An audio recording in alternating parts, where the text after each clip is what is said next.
To be continued. 3 little words that hold the secret to the next great story. 3 words that will thrill you, confound you, give life to new possibilities. Every variation of To Be Continued is a promise of adventure, a promise of excitement, a promise of unseen wonders and unexplored worlds. A promise that every issue you read makes you a part of a never-ending journey, and behind every page there will be an unopened door waiting for you. This story to be continued at your local comic book shop today. Visit comicshoplocator.com today.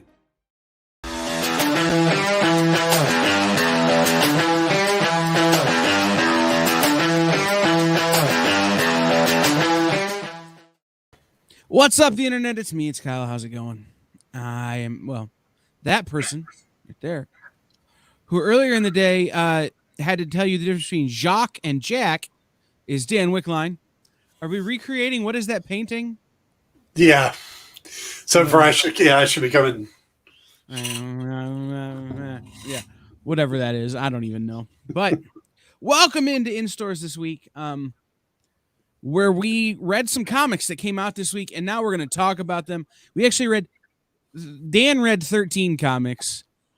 I read 12 and a half. Well, 11 and a half. Okay, 10 and a half.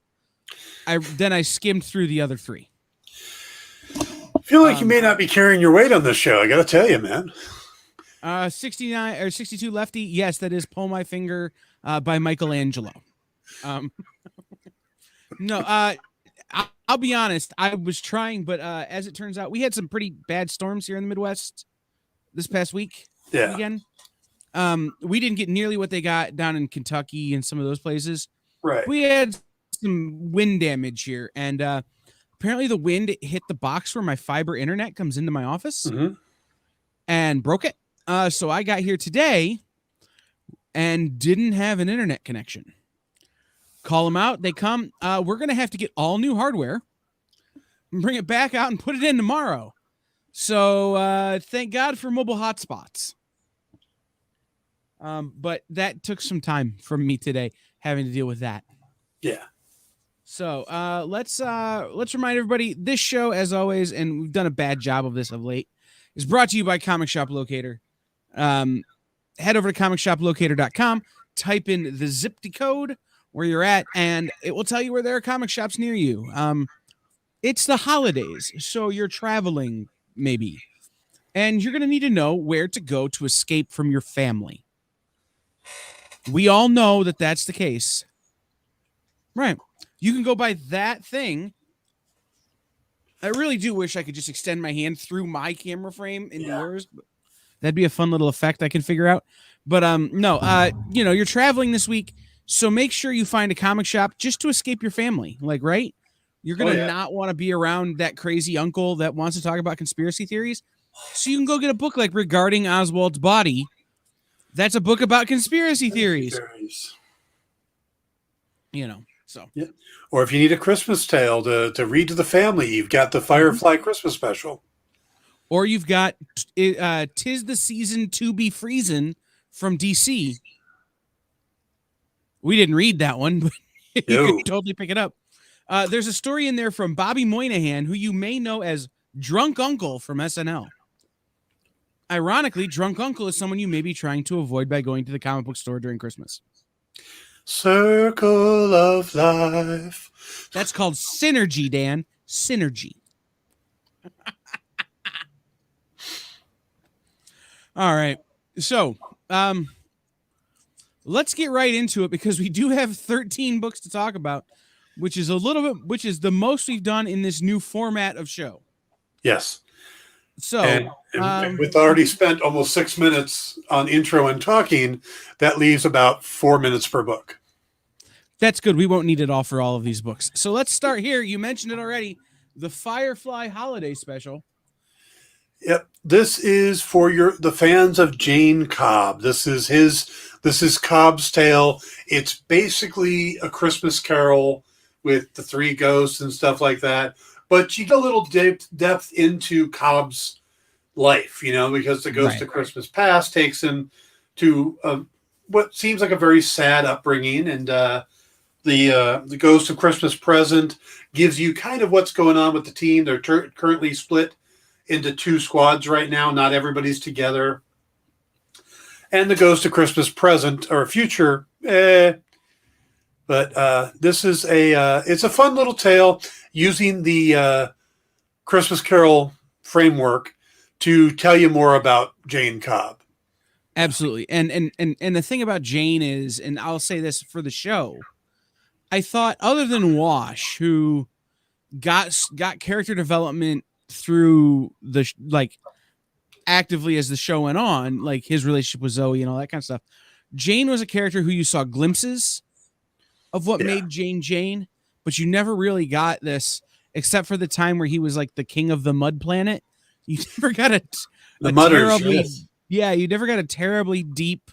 And you find out what happens to them in this story as well.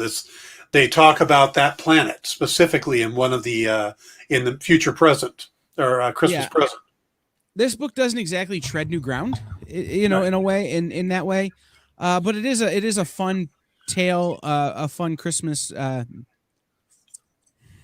Carol sort of retelling. I have one nitpick, one qualm. What's that? His hat on the cover should have been the colors of his beanie.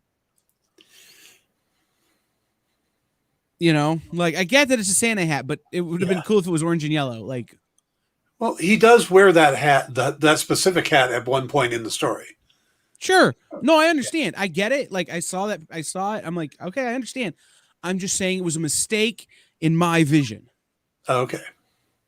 If I had been the editor on this, I'd have been like, hey, can we, Mm-hmm. Fine. I'll be in my bunk. Right. This one is, what book is this? Hold on. This is not one I read. Heathens. This is Heathens #2 from Aftershock Comics. This is one of those that I couldn't share with Dan, because I have physical copies. I really do have to get them to start sending me PDFs and not just physical copies all the time. Yeah. They're doing a great job of getting me the physical copies on Monday, but not getting me PDFs. So Heathens, you'll remember, is Cullen Bunn. When evil men and women escape from the depths of the eternal abyss, the pirate queen Lady C is sent to retrieve them. But when one of history's most dangerous killers break free, even she needs help. Enter the Heathens Seek, Lucky Luciano, Bumpy Johnson, and Sophia the Golden Hand, and Billy the Kid. From hell they came to mete out justice as dark as their own tormented souls. That's the solicitation for number 1. This is League of Extraordinary Gentlemen. If the League of Extraordinary Gentlemen were really screwed up people.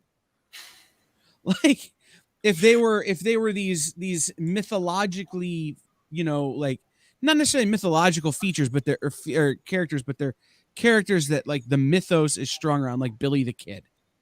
They're legendary characters. Yeah, thank you. But they're maybe not legendary for the things you would like them to be legendary for. Right. Lucky Luciano, for real. But their merry band of misfits is essentially trying to send a demonic horde back to hell.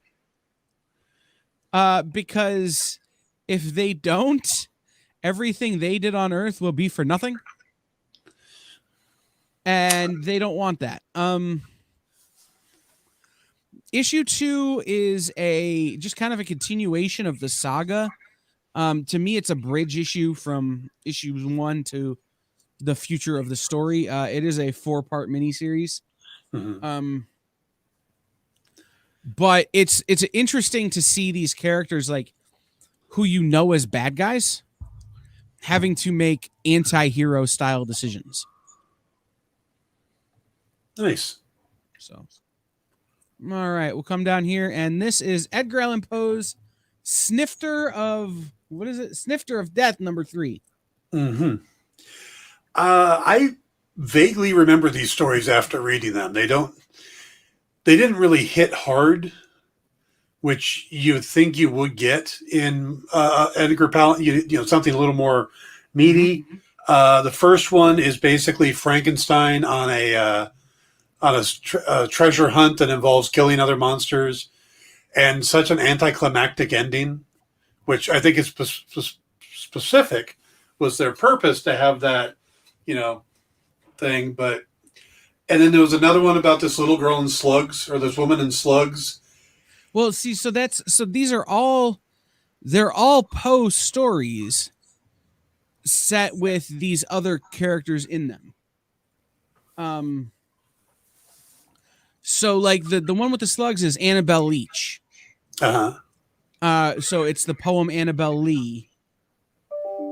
But it's been twisted. Okay.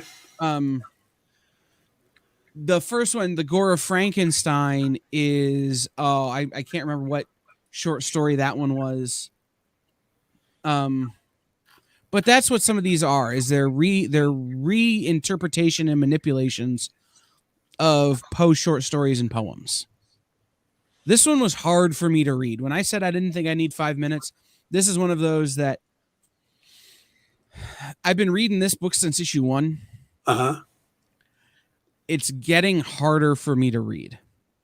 The stories are getting more obscure. When it was the Raven, when it was the Cask of Amontillado, when it was, the Pit and the Pendulum, some of these stories, okay, I can get there, right? Yeah.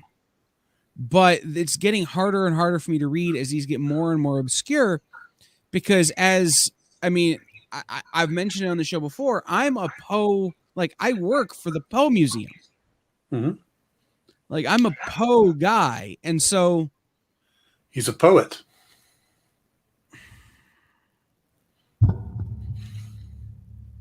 I'm done. Thanks. No. But like, so I spend a lot of time with these original stories to have them manipulated and to sometimes be a little ham-fisted with it. Yeah. It's a little frustrating for me. Yep, I get it. Yeah, these didn't sing for me. And if you're going to do a book like this, don't shoot your wad in the beginning. Save some of the more popular, to do one of the popular ones in each book. This is issue 3 or 4? 3. This is issue 3. And they've already run out of the popular ones? Oh, well, no, like Annabelle Lee is a wildly popular poem. But it's one of those that if I tell you Annabelle Lee, right, you couldn't recite any of the poem. And I don't know what kind of a Poe fan you are, but if I said, can you recite any of The Raven? Probably a line or two at least, yeah. You would at least come up with Once Upon a Midnight Dreary, as I pondered weak and weary. Right. You would at least come up with that part, right? And now when it comes to Annabelle Lee, I can go, I was a child and she was a child in that kingdom by the sea, which is a line from Annabelle Lee, but it just is like, here, I'm going to take this horror story and fit it into Poe. Yeah. I think it's an interesting concept, but I think it needs a little better execution. Right. And some of them have been really good. Some of those early ones were good. It's like, that's the other thing that I will say about this book is it started off, maybe they had more time to work through these stories first issue or two. And then by this issue, they're like, well, we just got to get it done. Let's roll. Yeah. So. All right. This is one that I just scanned, Dan. This is a collection of stories. It's a few different short ones. It's the annual, the 2021 annual for Star Wars: The High Republic. And I got to say, the thing that I like the most about it is that it's telling little quick tales with characters that we get from the books. So I've read the novels, and here I get, Porter's out doing an adventure, and Porter's got this great backstory, the blade of something or other. He's this very feared Jedi. So when they open the vault, he's standing in there. It's that oh shit moment, or each of these characters, they play a part in the bigger novels and stuff. So these are nice little backstories. So if you're reading the whole thing, if you're trying to keep up with the High Republic, this is cool. If you're not, there are also decent little stories, about a new Padawan helping her master in a treaty with the Hutts, or there was another one. Using the Nihil versus Porter or stuff like that. So you get a couple of short stories. It's not a bad intro into the High Republic adventures if you haven't taken the step. So you get a couple of short stories, you get introduced to some of the characters, and then you can go follow them in the novels or the other stories. Right. It looked cool. The art looked good. But I've not been following the High Republic enough to justify jumping into a one-shot annual. But at the same time, I think that it has a lot of interesting content. Like, I will go back and reread it. Like I said, I ran out of time today on some of this stuff. Like, it was what it was. I will go back and maybe after reading the trade of this last run of High Republic Adventures, pick this one up and read it. Just because it feels like they are pushing the story forward in a way that seems interesting to me. Yeah, and before we jump on, I just want to say that they're pulling in the big names too. This is Charles Soule is doing one of the stories. Claudia Gray, Daniel Jose Older, Cavan Scott. These are the people that are writing the novels, and they're writing all the comics and stuff. They're even doing these short stories. So it's not like, sometimes you do an annual and your cousin Dave gets to write a story because he's always wanted to write a comic, and he had an idea. So go ahead, Dave. No, these are the top people who are doing the whole adventure. So right. I mean, it's like I said. I mean, I saw Cavan Scott in there. I'm like, okay, I want to at least read his story. So, like I said, this is one I'll maybe circle back around to. But when picking the books out today, I'm like, this is one that's got to wait. Yeah. And by the way, for those of you who keep in mind that the Acolyte series that's going to be coming up on Disney Plus is set in this era. Right. So if you're one of those who needs that kind of impetus, that kind of backstory, that kind of source material, that kind of world building, this is a great place to jump in before that series hits. Absolutely. All right. So let's head over to, this was one, the next one up, we're jumping in. We read several books that it seems like are the end of the run this week. Which and let's take a second here, Dan, and talk about publishing schedules, right? Okay. So every year, generally, the week between Christmas and New Year's is a skip week. Diamond doesn't ship that week. They ship you the books ahead of time. There's very little that comes out because it is the week between Christmas and New Year's, and schedules are iffy and shipping is iffy. So they just try and get out ahead of time. So in terms of printing miniseries, this is the week you kind of want them to end.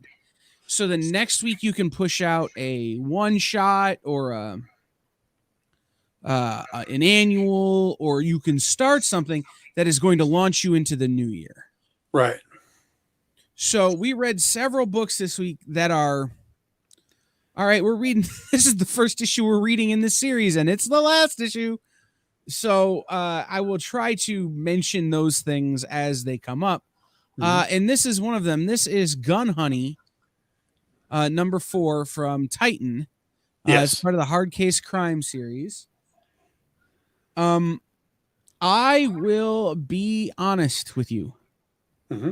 It took me the whole book to figure out what the hell was happening, because I hadn't read any of the issues before. Right. And at times it felt like this book was just an excuse for there to be boobs. I've heard worse excuses to put out a comic book, but there were parts of this issue that I'm like, we didn't really need to see what we saw there. It didn't really add to the story. Yeah. Well, This is definitely a noir fiction, and that's what hard case crime is. I've read a lot of the hard case crime novels. I'm a fan. So when this was one of the options, I definitely grabbed it. I'm like, yeah, let's take a look at it, because I haven't had a chance to read any others either. It did take me probably most of the issue to kind of catch up on the story, but I also enjoyed the story. And if I could go back and get the trade on this, I would. There is a bit of excessive nudity. It made sense. That's a theme throughout the series, though. Right. And it goes again with the genre. Yeah. So, and this time the cover actually matches the book. You know? So normally you put a cover like this on a book and it has nothing to do with the story. This one does. This happens, or that actually happens. Right. So, I mean, I thought the story was well told. I thought it was interesting, but it's just like, I'm jumping in at the absolute worst point to be jumping in on this. mm-hmm. And there's a lot of boobs. Okay. And then the story starts to come together as things start to pay off and ends get tied up. You go, oh, okay. This is why this decision was made. I'm less of a, I like a good noir. But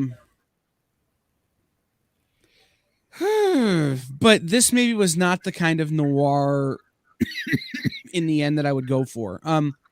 Yeah. I liked some of the hard case stuff when they were doing like the girl who handcuffed Houdini and some of those stories. This is maybe one I would have not picked up. Now this character is going to continue.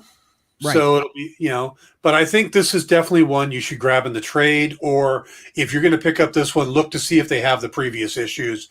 It'll help a lot. I will tell you this too. This is a book that for whatever reason is getting a lot of spec right now. There's a lot of speculation about Gun Honey in terms of potentially being developed into a series or a film. Yeah. So this issue 4 in particular is getting a lot of speculation hype. So you may have a hard time getting a single issue in the store. So definitely look for the trade, pre-order the trade. And if you were able to get in on it and read it, make sure you're adding volume 2 and anything going forward to a pull list. That way you make sure you get them. Yep. Fair enough. All right. We got time for maybe one more, Dan. And speaking of boobs, Sheena has some. Worst segue ever. True. The sad thing is I read this book first, and then I read another 13 comics, so I vaguely remember this one. Now, I remember liking it, and we're continuing Sheena trying to figure out what's killing all these people in this special compound. But she's starting to realize things aren't quite what they seem. And there is this giant glowing tiger cat thing. Yeah. There's definitely a bigger supernatural element than I had initially expected. Yeah. Because issue 1, you're reading it and it's a little bit jungle to jungle. Like Sheena is in a fish out of water situation. And then she finds herself, in this compound or base or whatever they're calling it. Yeah. And Sheena being the fish out of the water thing is interesting because she doesn't care that she's a fish out of water. She's still No. It doesn't affect her at all. Yeah. But you just see her not in her natural habitat, as it were. And then you have this giant glowing lion thing that is also not naturally where it's supposed to be, and it's what factors are at play here is kind of an interesting look. Stephen Mooney does a great job in this book. I thought he tied the story issue 1 and issue 2 together really well, and the plot moved fast enough in issue 2 that unlike some of the other issue 2s we've talked about, where it's like, oh, this is a bridge issue, or oh, this is just extending the story to get to the issue count. Yeah. He does a really good job of moving the story forward in this issue and making you care about what's coming next. Yeah. I will say, though, that it's one of those, yeah, I guess it's supposed to be this way, but I really enjoy the Sheena stuff, and I could care less about the corporation. Right. You know, like I would have enjoyed this story had it only been Sheena, you know, if she got dropped in here and was hunting and whatever. But, you know, but I think what they're doing with it, and I think the reason they're trying to make you care or trying to keep you informed is that is your MacGuffin, right? Like, they want you to go, oh, this corporation is clearly the problem, or it's clearly not all it seems, not what it seems. And then they're going to be like, wrong. Yeah, I can see that. It's your red herring. It's your MacGuffin. Yeah. So, all right, let's hit one more because we did Sheena quick. Mm-hmm. There's some good covers for this book too. But... Oh, they're really good covers for that book. Yeah. Doctor Who. Yeah, this is the second issue of Empire of the Wolf, and I'm loving it. I really am, because you have two doctors who have never met before, along with two Rose Tylers and two TARDISes, and they're all kind of converging together. The first episode the first issue set it up. You know, the Doctor runs in, the 11th Doctor runs into this little alien who is looking for the Doctor for the Emperor Rose, while Rose Tyler, that we got left by the 10th Doctor in another a parallel Earth, is brought back to our Earth, and she runs into the 8th Doctor, who had never met her, but of course he's willing to help her because his future self obviously likes her. And there's the whole thing of spoilers. They can't say too much in front of the 8th Doctor, and then they run it, you know. So it's building up to something, which looks like it's very Doctor Who like. You know, it's building up to something, but you can't really figure out what the hell it is because it's all wiggly wommy, timey wimey. I think, though, they are nailing the characters on this. Matt Smith feels like, you know, the Matt Smith and what's Paul Terry McGann. Paul McGann. Paul McGann definitely feels like the character we got to see with Paul McGann, you know, and down the line. I mean, so I'm a big fan of the 8th Doctor. I am too. You know, yeah, I've my met him. favorite Doctor. Yeah, he's up there with mine too. So because I think he was the most unhinged. Yes. Maybe there's something I could relate to in that. Yep. Yeah. Plus, he's the only one that his main time on the air was a Fox movie instead of a BBC TV show. It's true. Mm-hmm. I mean, I'm shocked. Like, part of me has always expected that at some point they would write him out of canon. Yeah. But they never have. They just keep expanding his canon, which is fantastic. They couldn't because the transformation from Sylvester McCoy was in the movie. Correct. But, like, it would have been easy to just jump over him to Christopher Eccleston. Yep. Because you don't see the transformation at the beginning of the Eccleston run. True. So you could have just been like, nah. Huh? He doesn't transform into Eccleston anyway. He transforms into the War Doctor. Yeah, but that we don't find that out until much, much later. True.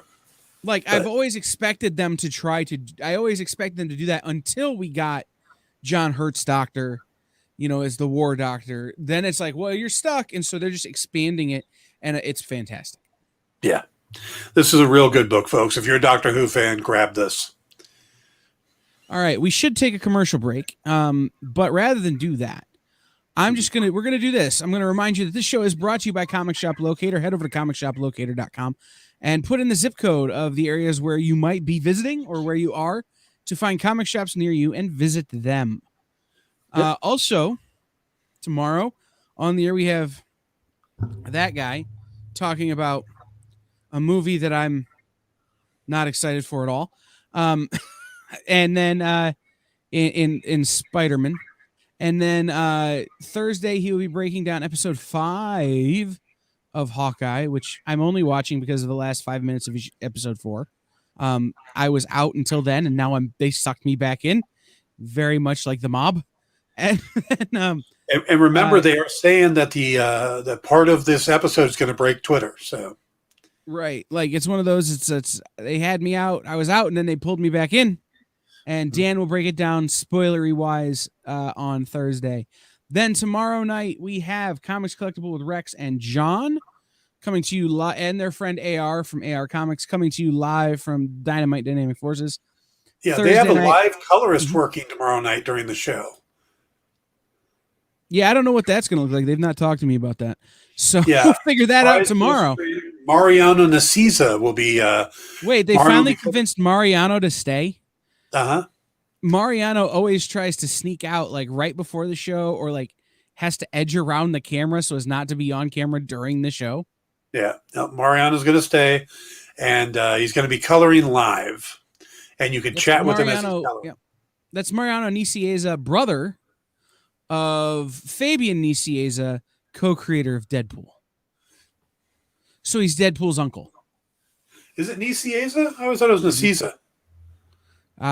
Rex. That's how Rex has said it. Nicieza. Okay. I've never met him, so I don't know. I'm just mimicking what somebody else said. Mm-hmm. So then, of course, we're assuming Rex is right. So, but then on Thursday we have What's in the Box with Miss Jen and Kicking It with Henri, and then Dan will be back. Then on Friday we have the Original Art Experience virtual signings with Henri. And Friday Night Live with Nancy McCann live from Comics Unlimited. It's a lot of great stuff this week. Yeah, original programming 7 days a week here on The Experience. All right, back to it. That's the Doctor Who cover we just looked at. Exo Manowar. This is another one that's the end of the run. But we've been reading this one for a while. It is. I just kind of had to speed read this one. I will definitely be going back and digging through it because I think this may be the best Exo book I've read ever, not written by Matt Kindt. I get that there were a lot of qualifiers there, but like Matt Kindt's Exo run is my favorite Exo run. Yeah. This Dennis Hopeless run will certainly be number 2, but this may be my favorite Exo book that isn't part of that first run. Yeah, this wraps up the main story really well. Has a little bit of a soapbox to it, though. You know, which you don't see coming. You know, you just kind of suddenly it's there, and it's like, oh wow, okay, we got a message. You know, right? Oh, this story had social context. Yeah, but it's well played and. It's good art, good storytelling, and like I said, they wrapped it up really well and leave Exo in a good place to move forward, and we'll get more Exo next year sometime. Yes. I very much would like to see Dennis continue. I know that it was only supposed to be this miniseries, but I would like to see Dennis Hopeless continue. And the way the art has ended up, Emilio Lazo, I think would be a great person to continue with him. So maybe keep this creative team around for a minute. Valiant. Do we know anybody there that we can call and exert our authority over, Dan?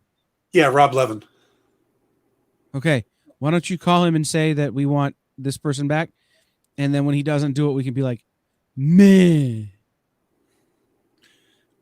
We'll bash him on the air. Bad decisions. Speaking of bad decisions, these two people should never have gotten married. No, but they're doing it to well, especially since I don't know how much spoiler we should talk about on this one because this is a pretty wild one. Yes, I think we should avoid the spoilers altogether and just tell people, okay, it's a pretty book. When you read this book, make sure your belt is on tight, that you're fastened into your seatbelt, that your tray table is in the upright position. You know, like prepare for the ride. Keep your arms and legs inside the roller coaster at all times. I chatted with Nick about this a couple days before the book came out, and he mentioned what the plot is. And all I could say was, "You're going to do what?" Right. I got to see the ash can. So I had some of this, and I also have been reading Priest's Vampirella now for 19, 20 months. Yeah. Religiously. So it's I know where he's going, right? I know how Priest writes Vampy. Yeah. What I didn't know is what would happen when you threw Dracula in. And I've never heard of the artist Donnie. Do you know how to say his last name? I do not. The artist on this book. But man, that dude likes red ink more than anybody I've ever seen. Like that, the art in this book is just incredible. And the story is just bat crap crazy. And I say that knowing that we're talking about vampires. Yes. Absolutely. And this is going to be somewhat controversial when it gets out there and people start really getting into this. You might want to grab a copy just to have when this goes crazy. Yeah. Again, there's spoilers, so we can't really say what it is, but this is going to be somewhat controversial. If you are a loyalist to either of these characters in terms of you're an originalist, you want them to be the way they always were,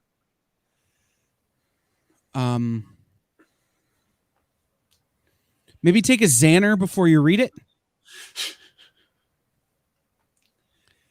Maybe have a bottle of scotch there with you for after. Something like this is going to, especially I would say, yes, Vampirella purists are gonna need a minute when this is over. Yeah. So it's pretty crazy. Christopher Priest, he tells a good story, but it's, like I said, this is going to get some attention.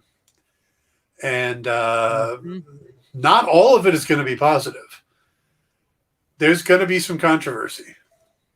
Yeah, there are going to be some people who I am 99.99% certain are going to lose their crap. Yep. And I'm here for it. Because I think, so I was on a show last night and we were talking about two properties that IDW currently holds. Mm-hmm. And how they may be leaving IDW. G.I. Joe and Transformers. Yes. I wasn't just going to call them out like that, Dan. It's on the news sites. I know. But we were talking about what could possibly be done to reinvigorate those series. Because both of them are a product in many shops of low subscriber rates. Mm-hmm.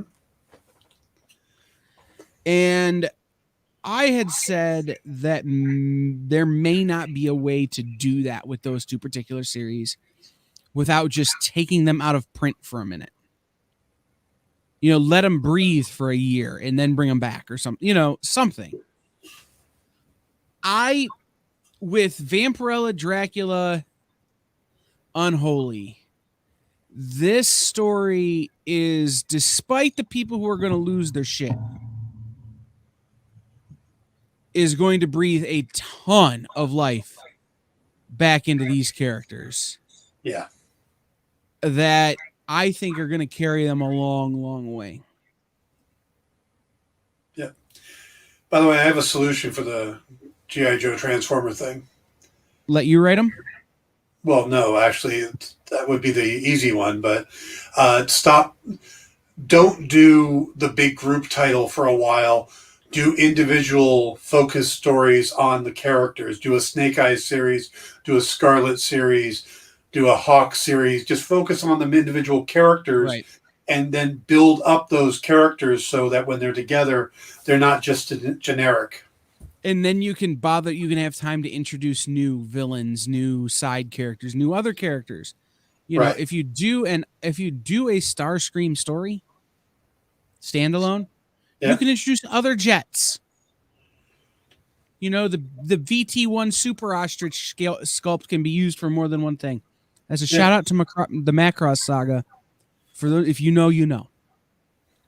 All right. By the way, normally we would have done that book last because that is my pick of the week. That was my favorite book this week. Except there's another one that I think is close, and it will be the last book we do. But that was the Vampirella Dracula Unholy.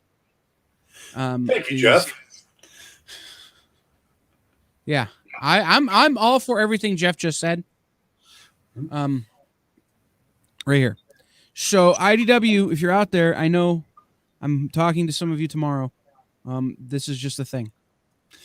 And I've written for IDW before, so I'm already in the payroll setup. I'll have a conversation. Okay. Regarding the matter of Oswald's body, number 2. This is such a unique series. Right? I mean, it's crazy how different this is. But I like it, but it's weird. Right? You know? You really don't know what the hell's happening. You know, it involves the Kennedy assassination. And you know there's a lot going on with how many famous Oswalds are there? You say Oswald's body, you kind of know who you're talking about. Lee Harvey. If you're in the greater Toledo area, John, who owns the Appliance Center. Yeah, it's the closest thing to wholesale. You talk about Kennedy and you got Oswald's body. Right. You know who it is. So, unironically, or unrelated to this, I suppose, I just started a over 500-page book by a historical scholar that takes you from really the birth of Joe Kennedy Jr., who was John Kennedy's oldest brother. And then it kind of jumps ahead. Like it tells you a little bit about their life growing up. And then it jumps ahead to John Kennedy as president and the assassination of John Kennedy. And then the whole run up during the Johnson administration to the 1966, 67 kind of spring and fall, when you started to see the anti-war movement really pick up its pace, to then June 1968 when Bobby Kennedy gets assassinated, the 1968 and then the 1972 election. And it sounds really boring when I talk about it like that. Mm-hmm. It gets even more boring when you recognize that the whole thing is put in perspective of how did it play on TV. The 1968 election was the first election that both major political parties paid someone to worry about how their candidates looked on television.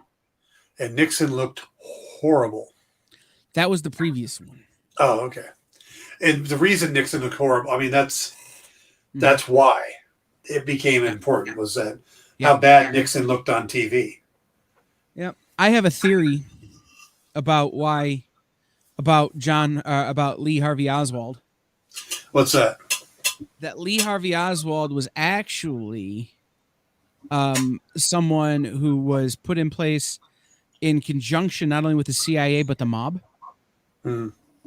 Because Bobby Kennedy had pissed off a lot of the people his father had paid off to get his brother elected. Yeah. And had pissed off the CIA. So, like, they worked in conjunction, and then Johnson and Nixon worked together to have Bobby shot. The phone company. Right. Yeah. It's the Illuminati. Speaking of Kennedy's election and paying off, did you listen to any of Bob Dole's funeral? No. When Bob Dole wrote a letter right near the end, and his daughter read part of it on the air, and in it, he starts this letter basically about his own demise with a joke. He says that now that he's finally crossed over, he will be able to find out the two things that he's always truly believed. One is that heaven looks like Kansas, and two, that even dead, he'd still be able to vote in Chicago. If heaven looks like Kansas, I don't want to go. But I would still like to be able to vote in Chicago. Yes. All right. But no, so this is, guys, this is a book. They're really popular right now in terms of conspiracy theories and, you know, government cover-up kind of things. I mean, think Department of Truth, but this is about a very specific incident and a very specific instance, and the web it casts just gets bigger and bigger and bigger. Yeah, and the people in this conspiracy do not know what's going on. That's the thing. They keep getting strung along, and it's right. It's somebody is pulling the strings, and you're not sure who. Yep.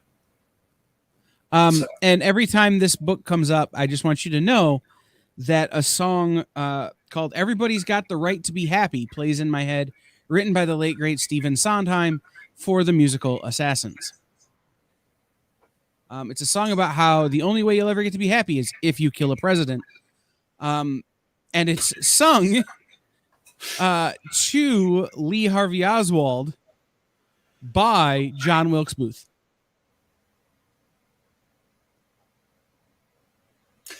And all the other assassins. Let that sit. Just let them have it. There are other assassins there that I like Leon Czolgosz and Sirhan and you know, some of those guys. You should have just rolled right into the next book. You're just killing it. Yeah, but I love talking about this stuff. I know, but you had a mic drop. You had an absolute mic drop. Here's one. I'll load you up with this one. Did you know that the 10th president of the United States, John Tyler, still has a living grandson? I did not. One-time grandson. Yep. He's 92 years old. So that could change at any moment. Yes. A year ago, he had 2 living grandsons. That's a longevity family. Well, so John Tyler had been dead for 67 years before his grandson was born. So this guy's father was 75 when he was born. Wow. Yeah. So that's a longevity potent family. Go ahead and look that one up. John Tyler. All right. This is My Date with Monsters #2. This continues where My Date with Monsters #1 left off. Again, this is one of those. I didn't get this. Why did I get again? This? I can't. If I get the book on Monday, I can't have it to you by Tuesday. I got to get him to send me PDFs, bro. Huh? I love the first issue of this. Mm-hmm. So, yeah, I will. If you want, I will send you the physical copy. But no. So this is My Date with Monsters #2. It picks up where the first one left off, but it introduces this kind of sort of the role that Croak plays a little more. In that Croak gets to play his role, and it makes it very, very interesting as to what happens. You find out a little bit more about kind of the character who's on the cover of #1, and their sort of thing. It's hard for me not to spoil this book. Jeff Wedding, that is correct. Harrison Ruffin Tyler, his father was Lion Tyler. But it's hard not to talk about this book without spoiling it. So I would just say, make sure you know, if you like the first one, you grab this one. This is also only a 3-issue mini. So while this is a bridge book, it covers a lot of ground. Not a lot of new. Well, I wouldn't say new. It doesn't move very far, but it does sort of fill in the picture that will be resolved in issue 3. All right. What else we got? Bountiful Garden #4. Hard to read. Mad Cave Studios. Yes. Hard to read because we're starting on issue 4, the last issue of a book, and we don't know what the hell's going on. I read issue 1. Mm-hmm. I didn't even read when it came out. Yes. I read issue 1 when it came out, and the solicitation on it is this. Excuse me, I thought I had to burp there for a second.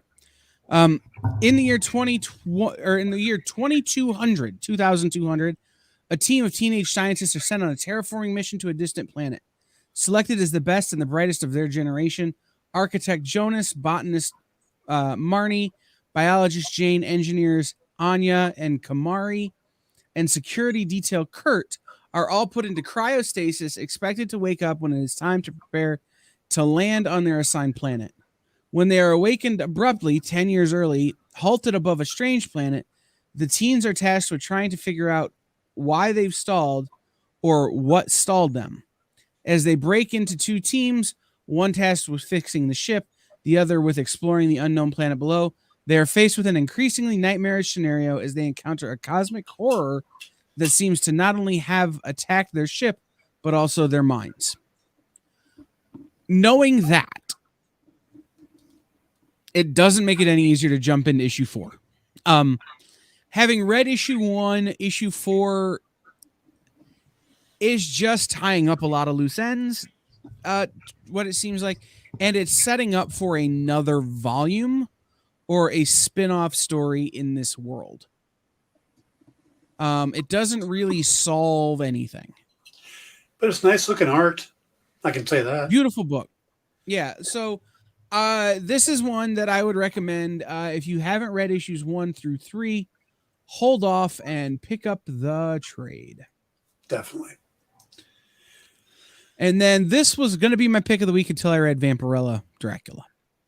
Okay. Cloaked, #1 from Dark Horse Comics. Yeah, this is by Mike Richardson, the president and owner of Dark Horse. He every once in a while writes a book, and this is very different than the last thing he wrote, which is more of a slice of life thing. This is a very dark take on a Batman type of character.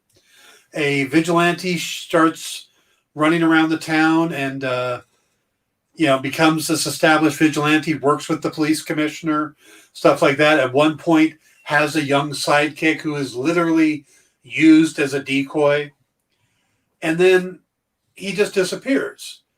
So now it's 25 years later, and a rich guy hires this private detective to try to figure out what happened to the guy. And that's what this story is about. It's pretty straightforward, but you've got this vigilante. I believe he's called the Reaper, and his sidekick, who doesn't even know who he is. It's a really interesting story. It's more setup and slowly laying things out, but it's good. This is one of those that I definitely want to see where it's going to go. Absolutely. I quite enjoyed it in the sense that it has a they had a book at Dark Horse, and they did a run not that long ago. I mean, it's been a few years now, and there was a run back in the 90s called X. Yeah. This reminds me a little bit of that. It does. It's back when they were doing superhero books. They did barbed wire and stuff like that. So yeah, X was one of them. So it does have that feel to it, and it's a very simple costume design, but very classic. Yeah, I really enjoyed the whole, sort of. This felt like a crime noir to me too, but it's got this sort of Batman-y overtone or traditional superhero overtone. Yeah. So, definitely, if you pre-ordered this, get excited. It's great. JD Smith, when they shoot like this, it just means they have wide peripheral vision, or they don't care if they hit anything. Or there's a whole lot of bad guys, so they're going to hit something because there's so many. That's super fair. Yes. A book that we also had a book this week that I don't have the cover for, but I have the cover for #1. What's that? We Only Kill Each Other. Yes.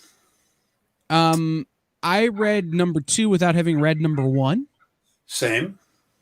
That will be rectified very quickly as I ordered #1 from Comixology and just, again, didn't have time to read it.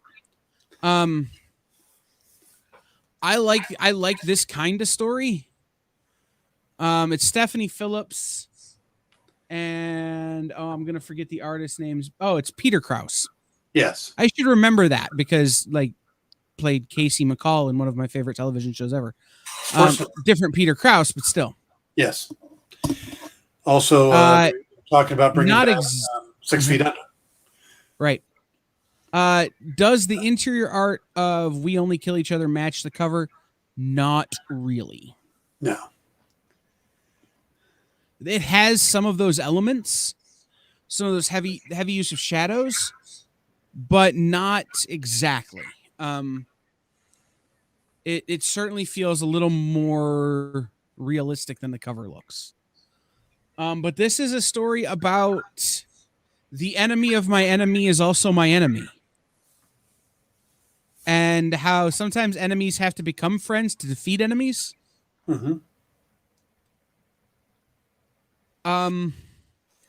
The one knock I have on this book, and I will say it, is that not having read number 1, there's an internal monologue aspect to the story that doesn't make a whole lot of sense if you don't know where number 1 ends. True. Yeah. And I will say this, that there's a little bit of story convenience going on. You know, you could see what's going to happen, but that doesn't take away from the tone and what the story is trying to tell. You know, so a little bit lazy on that, but overall, a little lazy writing. Having not read issue 1, I don't know that we can call it that, to be honest.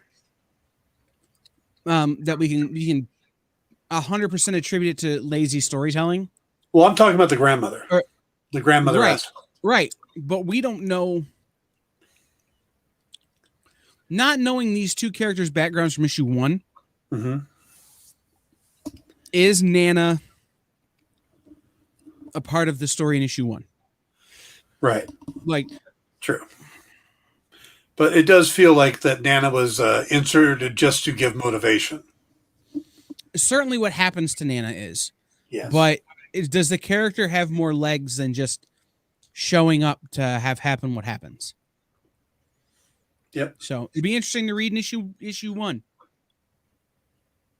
So. Yep. Dan, we got through everything. We did? Nope.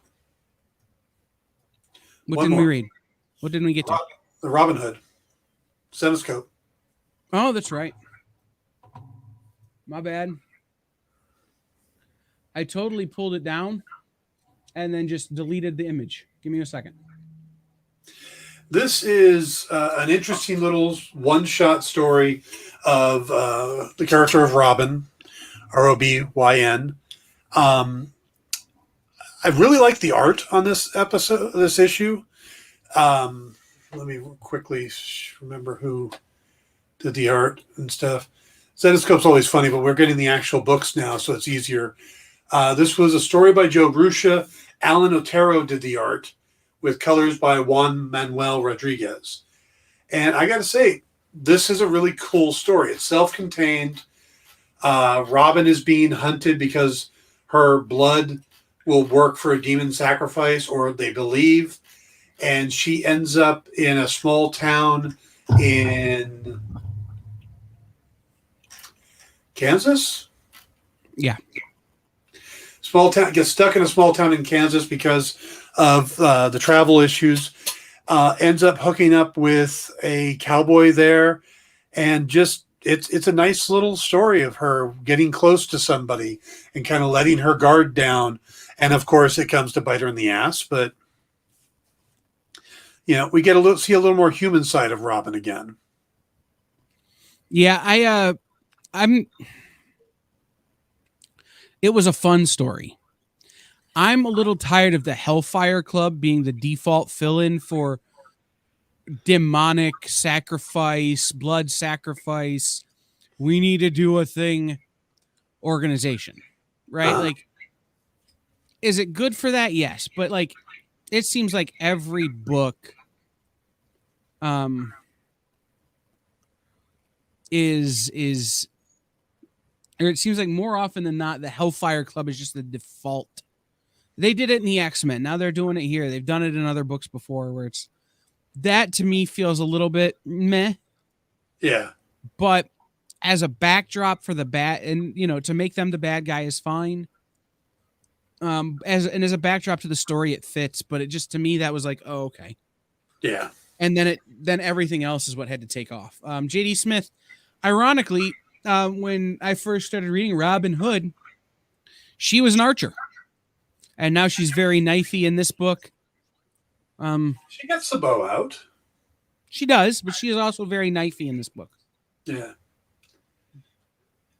She has many Hawkeye qualities.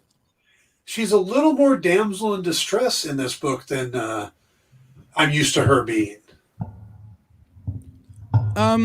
This is not public domain content here, Lefty.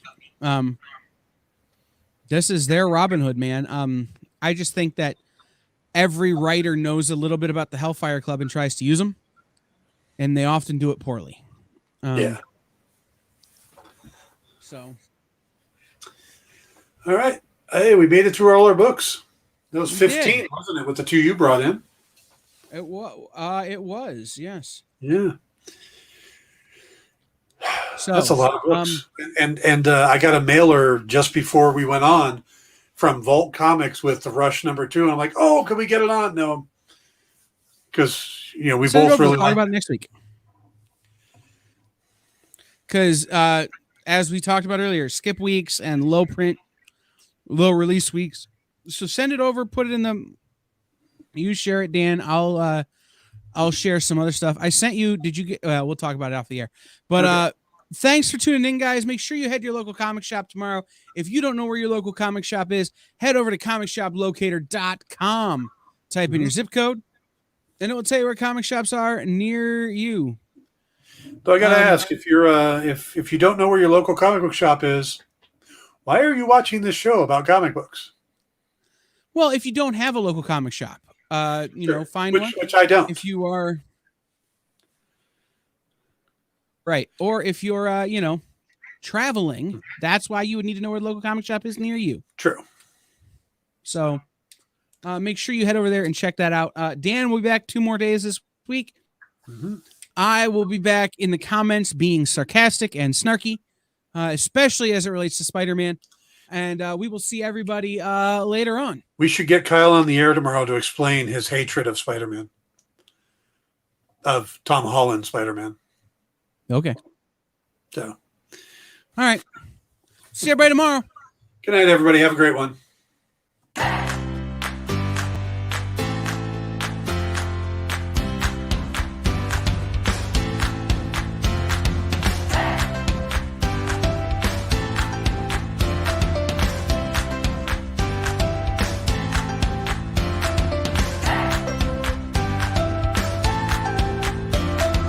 There's something for every imagination at your local comic shop. Visit comicshoplocator.com to find a store near you.